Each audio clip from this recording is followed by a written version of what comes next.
friends, Nicole Khalil here, and I am excited to talk about motivation on this episode of This is Woman's Work. So let me start by asking you, where is your motivation level today? Did you jump out of bed ready to kick some ass and take some names? Or did you slow roll your way from the bed to the floor and say a silent prayer for just 2 more days of sleep? And let me tell you that I mostly do the latter. It's only occasionally that I wake up motivated because I'm not a morning person and that's what coffee is for. So here's the big question. Is motivation something you feel or is it something you choose? Is it like the chicken or egg question where we're not sure which one comes first? Or is this like confidence where we know that we choose it until the feeling catches up? Does motivation work from the inside out or the outside in? Is it a little bit of both? Does it even matter where it comes from as long as you have it? I'll confess that I don't think of myself as a particularly motivated person, which is probably an old story I'm still telling myself because I thought that motivated people got up at the ass crack of dawn, accomplished all the things, had energy for all the people, and somehow still wanted to do more shit at the end of the day and then went to bed motivated for the start of the next day. Seems like I might have confused motivation with extroversion, having unlimited energy, discipline, and morning people, right? But like most things, I'm starting to think that there is no one size fits all way to be motivated. Yay for that, because the people who fit into that old definition of motivated make me feel tired just watching them. What does being motivated look like and feel like for you? Do you know what your internal motivators are? Your external ones? And for those of you who are leaders, managers, business owners, or parents, do you know what motivates your people? And are you clear about their internal and external motivators? If you're not entirely sure, then you're in for a real treat because we're going to talk motivation today. I've invited Kate Tracy to be our guest. Kate is the global head of client partnership at Varna Group LLC, where she helps companies increase impact, retention, and employee engagement through research-backed educational experiences. Kate's areas of expertise include building solutions-oriented teams, optimizing performance, and exceeding targets. Like me, she gets a little too excited about creating efficient and effective processes and procedures, and she's going to help us learn more about how we tap into internal motivators, both for ourselves and our people, so we can maximize engagement in our work. Side note, during the COVID years, Kate started her own delivery cheese company to help her community weather the pandemic and bring a sense of celebration and community back to her small town. And now I'm just pissed that I don't live in the same town as her. So, Kate, thank you for being on the show. And I'd love to start by asking about the difference between external and internal motivators and why you believe it's so important that we tap into the internal ones.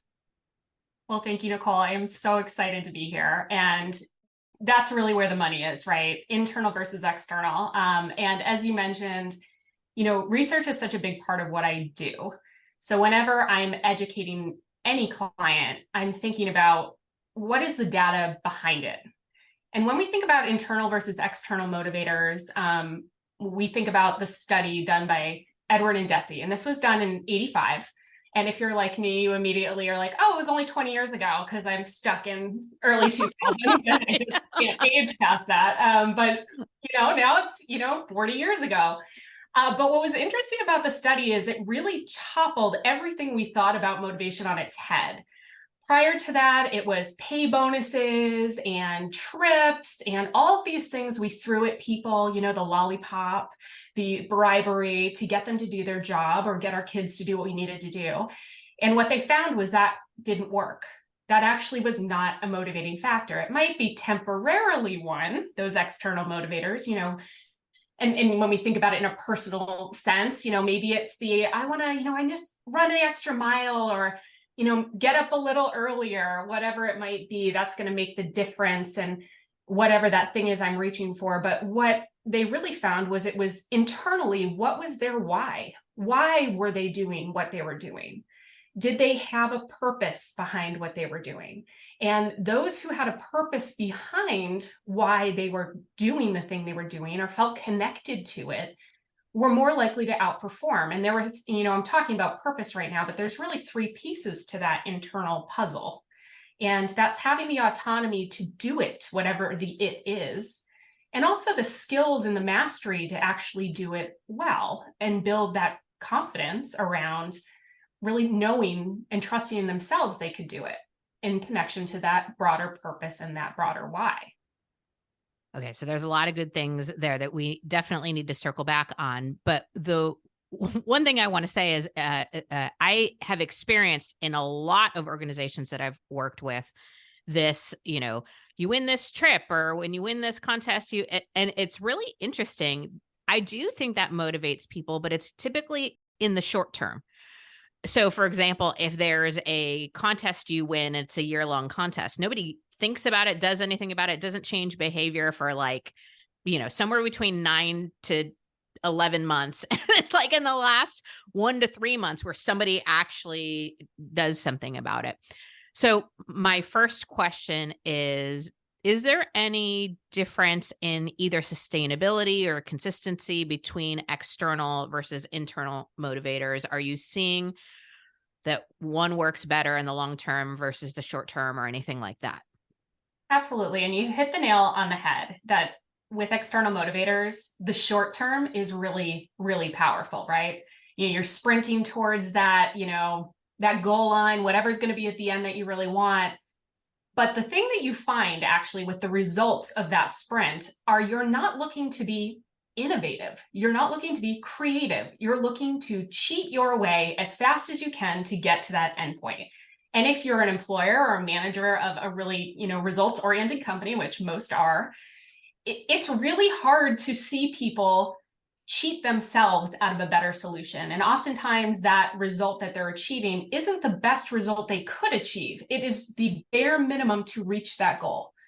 When we see internal motivators in play and we see companies that have a balance across autonomy, mastery, and purpose, now we're seeing the sustainability. Now we're seeing it's not just them meeting the goal, they're exceeding the goal. And they're not just exceeding the goal, they're innovatively exceeding the goal. They're finding new solutions that didn't exist, new processes. They're working together to achieve it. Okay. Again, speaks directly to my observation and experience. The phrase cheat your way to the end point is exactly what I'm saying. And what's really interesting too, that I think sometimes we forget are the negative consequences that happen on the other side, right? So you didn't get there in a good or healthy or sustainable or consistent or creative or any sort of way that is going to help you down the road. You hit the target and then you're exhausted.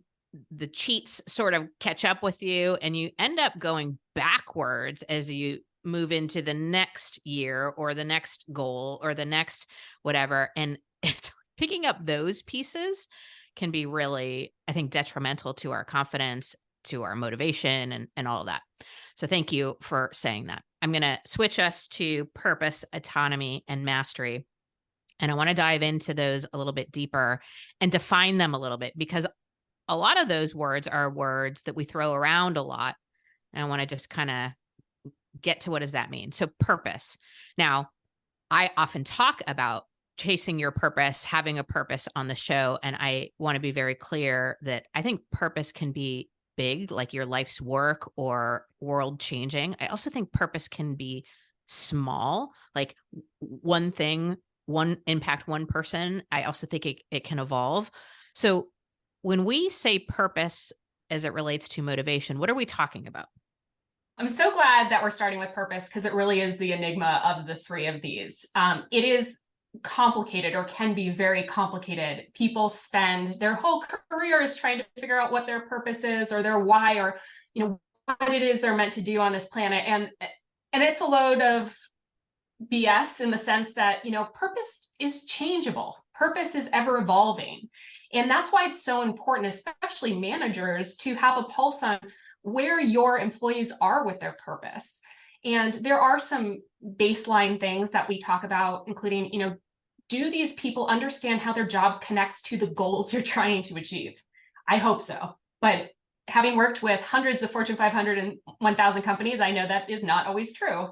And it's common that they don't know. I don't know how my day-to-day job is helping the company make this $1 million goal target in this area that we're going towards. So in business, talking about how they can connect to those broader results goals and pieces of that, how their contributions are helping the company to achieve. That's one set of purpose, right?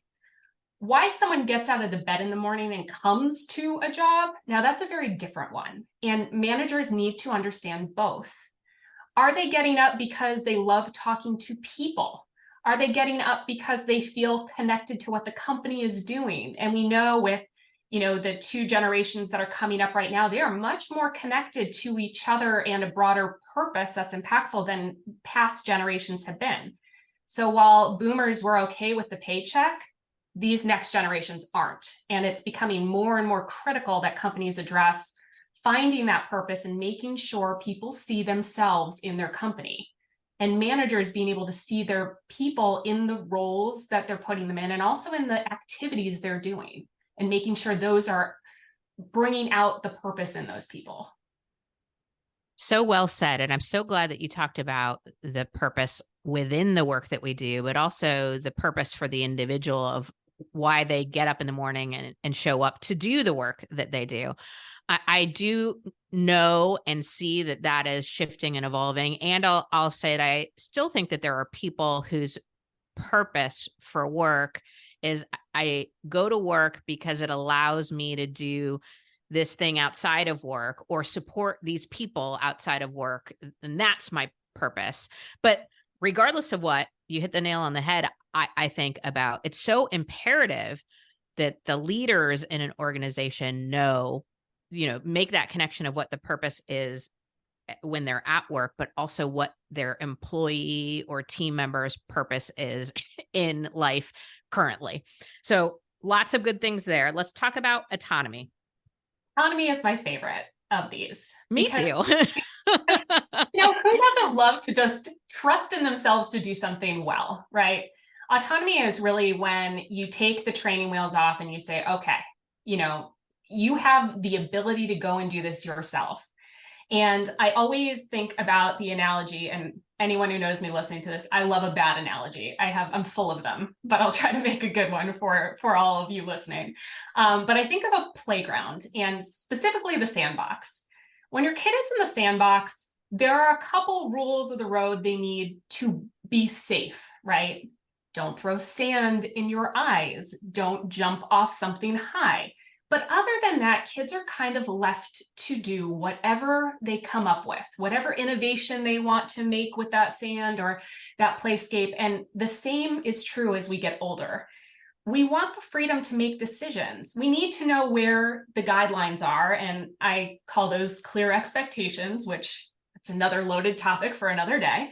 But having those understandings of what's going to keep me safe, what is the low risk environment that I can let my people out into to really make significant choices and use the skills they've learned to demonstrate their abilities. And what that does is two things. One, it increases people's trust in their own abilities and their own confidence. And the more they believe in themselves, the more confidently they're going to act. And then also the trust between the manager and the employee increases, because the manager now knows that, hey, I've laid the groundwork and I know that they're making good decisions. I trust them to do that. And that builds a connection that ties people together. And that is a critical component of having a happy workforce and having an engaged workforce. Yeah.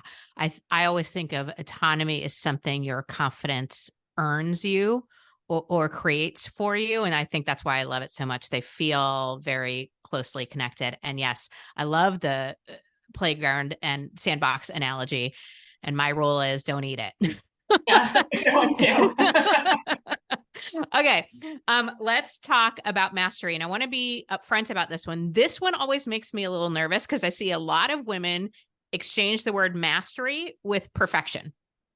Oh, yes. That is great. I'm glad you're bringing that up. So I am going to make a clarifying point here that might help everybody. So my background is in education, and we'd always talk about two different things: performance versus mastery. Performance is the kid who studies all night, shows up to the test, gets an A, forgets everything the next day. And that is how they go. Again, sounds familiar, right?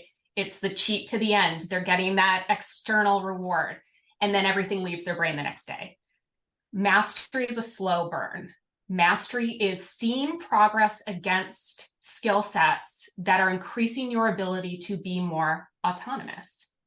So as you gain confidence in your mastery and your ability to master, it's not perfection. You're never done with mastery. It is an ongoing practice. And when you feel like you've mastered one thing, the door opens to actually, there's more here. There's more I can still learn. And the more you learn, the more there is to learn. So that's why I love mastery. And when we talk about mastery specifically, this is a real area where managers have to coach to this. They have to help their people to self-identify, hey, I'm not as good as I want to be at this. I want to see more progress in this area. And that's where managers can really step in and be that coach, hold up that mirror, help them to start to identify things that are going to make that autonomous moment feel richer. Okay.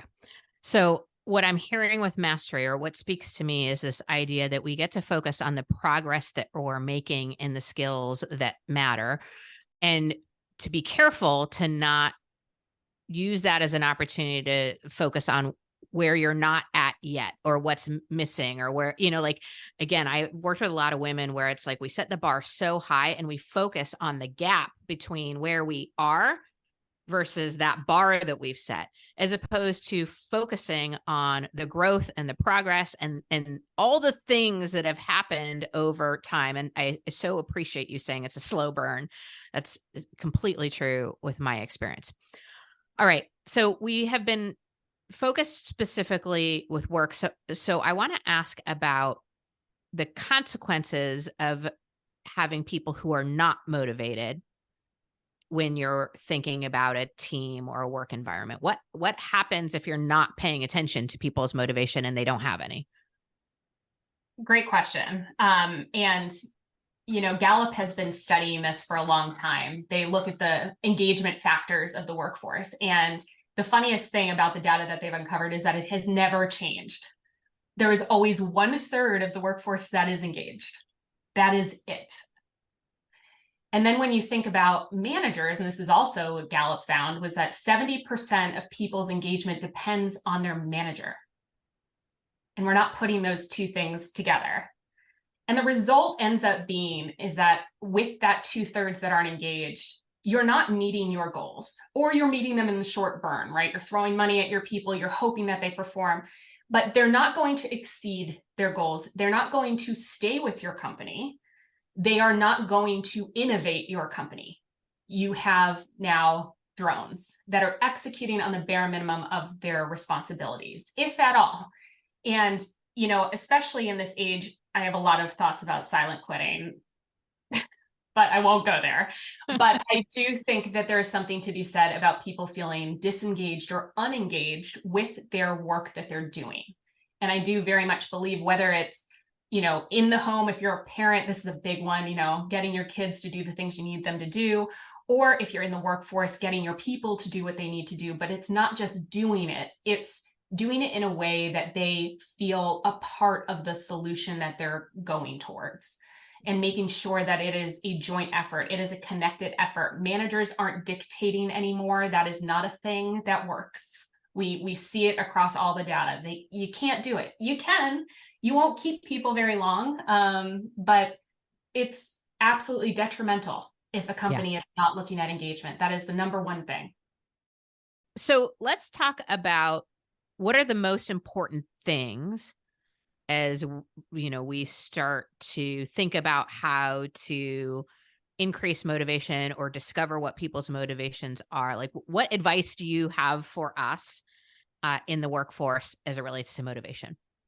As a manager, as somebody who is engaging other people, you're the weather. You should think of yourself that way. If you come in and you are sunny and easy breezy, and you are, allowing an environment your people can succeed, that's awesome. If you're coming in a rain cloud, yelling at everybody, throwing hail at their face, people are not going to want to work for you.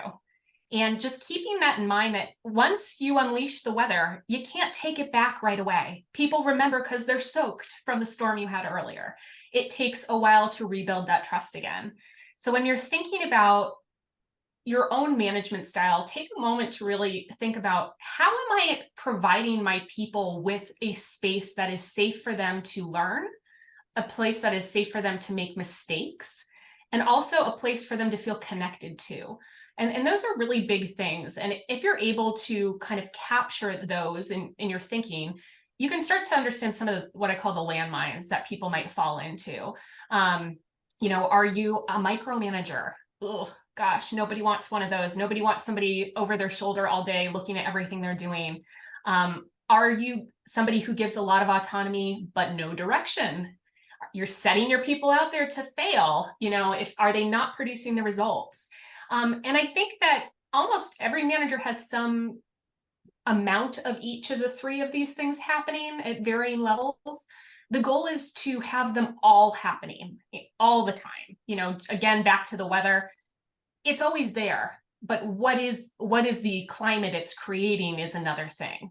So how can you make sure you're being mindful of the three areas? And and it's not an overnight fix. This is ongoing. It's not a light switch. You can't just flip it on, flip it off, and it's light or dark. It's not. Just like we were talking about with mastery, it's a slow burn to develop these things. And especially if you have a team that is not trusting of each other or you, building that is really the first step to start to really listen and start to coach to things that will help your team to develop that connection.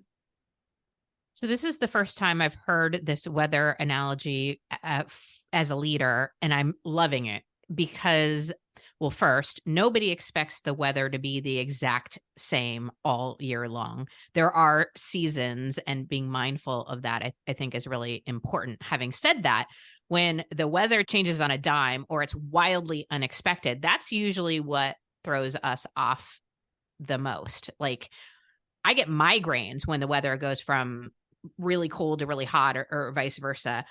And there is an element of preparation associated with each season. Like, we know as people who experience the weather that in certain seasons we need X, Y, and Z equipment, or we need to be prepared for this to happen or that to happen.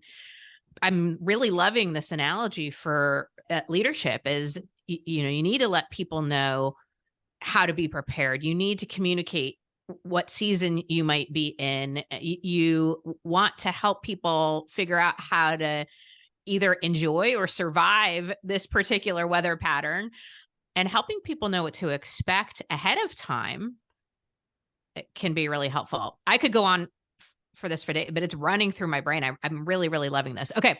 My last question is around this pet peeve of mine: one size fits all anything. So we talked about purpose, autonomy, and mastery. I want to just talk about how that might play out differently for different people, or if there are other internal motivators. So somebody listening doesn't do what I did and think that motivated looks like this. And if I don't look like this, then I'm not motivated. So maybe some examples of how motivation might show up differently or feel differently or play out differently for different people. Absolutely.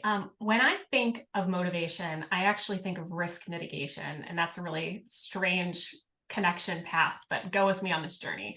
When you're thinking about the different people you are motivating, or yourself and how you motivate yourself, what are the things that'll drive you absolutely bananas if they go off the rails? And that's kind of where I start is, okay, I know I am a stickler for keeping my kitchen clean.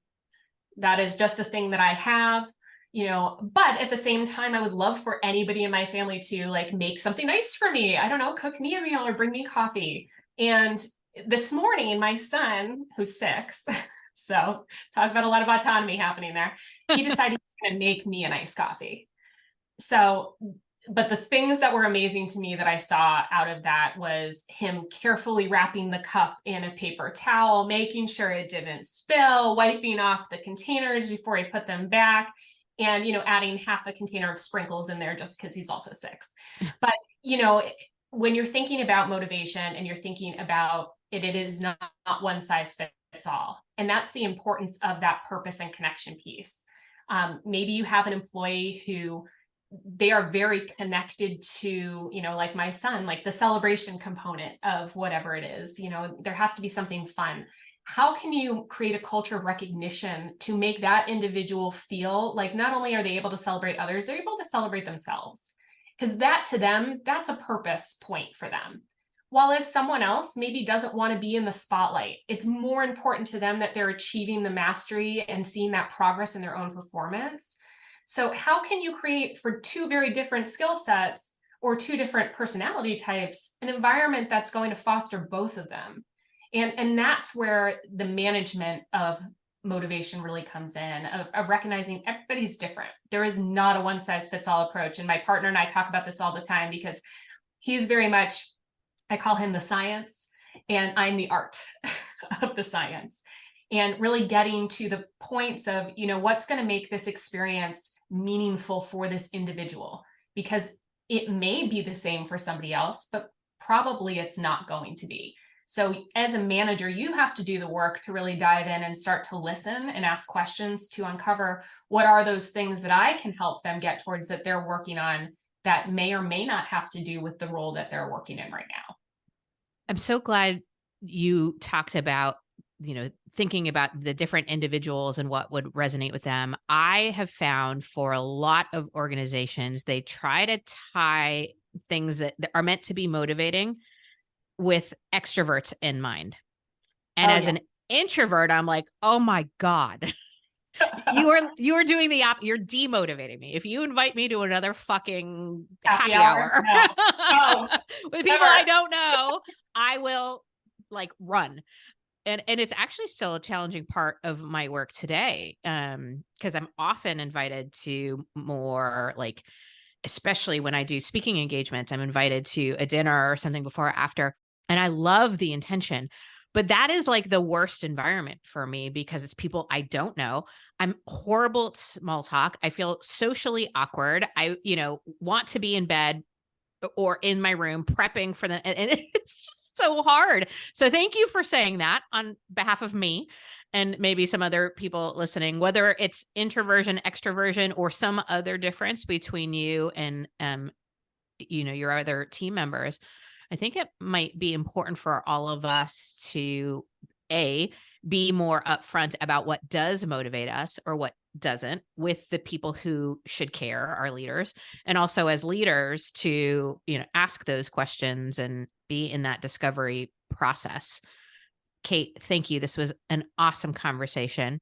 For you listeners, if you want to learn more about motivation specifically in your workplace, VarnaGroupLLC.com is the place you can go and you can find a free MAP assessment. So mastery, autonomy, purpose, MAP assessment that you can use within your organization. And this is geared towards more small and mid-sized companies. I understand that they're also going to come out with an individual one here shortly as well.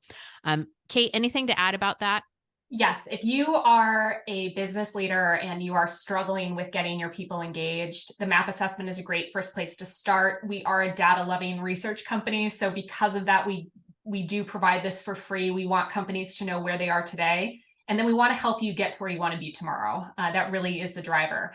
But if you're an individual who really wants to become the manager you wish you had, we've got a program coming out for you. It is an asynchronous or do-it-yourself learning platform where you can get all of the great research and content that we've created over the years and really learn at your own pace and start to build those skill sets and with a community that's like-minded and trying to just become better for their people. Amazing. As always, we will have that link as well as Kate's social media links in show notes so you can find and follow her. Kate, thank you. It was such a joy and pleasure to have you on the show today. Thank you, Nicole. Okay, yes, we focus mostly on motivation as it relates to our work, team, and as a leader. But I want to remind you that, like most things we talk about on this show, it's transferable to other areas of your life and with other people. So I ask you again, what does being motivated feel like and look like for you? Do you know what your internal motivators are? And do you know how to connect to them? Nobody is motivated every minute of the day, but I talk to enough people to know that finding and holding onto our motivation seems to be getting harder and harder to do. If you really, really can't find or choose motivation for something in your life, maybe it's a sign that it's not meant for you. But if you're clear about what you want, what really matters to you, and are connected to your confidence, know who you are and what you're not, well, friends, we need you to connect to your motivation. The world needs you, whether your work impacts the world or one person at a time.